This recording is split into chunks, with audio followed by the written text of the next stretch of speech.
Minsan madarama mong kay bigat ng problema. Minsan mahihirapan ka at masasabing di ko na kaya.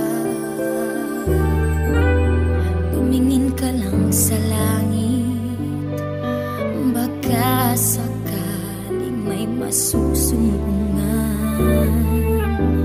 O di kaya ako